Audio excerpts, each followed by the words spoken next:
High friends, welcome back to my channel. எல்லோரும் நல்லா இருக்கீங்க நம்புகிறேன். சுதாகர் கிருஷ்ணன் அவங்க மூலயமா ஆன்லைனில் நான் நெய் மிளகா விதை ஆர்டர் போட்டிருந்தேன். ஒரு 7 விதை கிட்ட அனுப்பியிருந்தாங்க.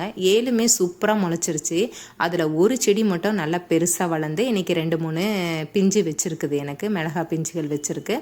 இந்த நெய் மிளகா சமையலுக்கு யூஸ் பண்ணும்போது நெய்யோட ஸ்மெல் அப்படியே வரும்னு சொல்லியிருக்காங்க. ஃபஸ்ட் டைம் நானுமே ட்ரை பண்ண போகிறேன். இந்த நெய் மிளகாவில் நிறைய வெரைட்டி இருக்குது. அதில் இது ஒரு வெரைட்டி. அந்த 7 விதை போட்டு எல்லாமே நல்லா முளைச்சது. அதில் போட்டது தான். ஆனால் இதோட வளர்ச்சி இப்படி நின்றுச்சு. அப்புறம் ஆடி மாதம் மாடி தோட்டம் வச்சுருக்கவங்களாம் சேர்ந்து ஒரு மீட்டிங் ஒன்று அரேஞ்ச் பண்ணியிருந்தாங்கன்னு என்னோடய வீடியோஸில் சொல்லியிருந்தேன்ல. அதில் சகோதரர் கார்த்திக் மூலயமா எனக்கு இந்த பர்பிள் காந்தாரி மிளகாவோட கண்டு கொடுத்துருந்தாரு. அதுவும் அப்புறம் ஒன்று கொடுத்துருந்தாரு. அது என்னன்னு எனக்கு தெரியல. இது பார்த்திங்கன்னா இன்றைக்கி 2 பழம் அழகாக பழுத்திருக்கு. செம்ம காரமாக இருக்குன்னு சொல்லி கொடுத்தாரு. Rare variety. இது ஒரு கட்டிங்ஸ் கொடுத்துருந்தாங்க. இது வானம் பார்த்த மிளகாவா இல்லை காந்தாரி மிளகாவா என்ன டைப்புன்னு எனக்கு தெரில. இதுலையுமே 3-4 பிஞ்சு வச்சுருக்குது. பூக்களுமே நிறைய வச்சுருக்குது.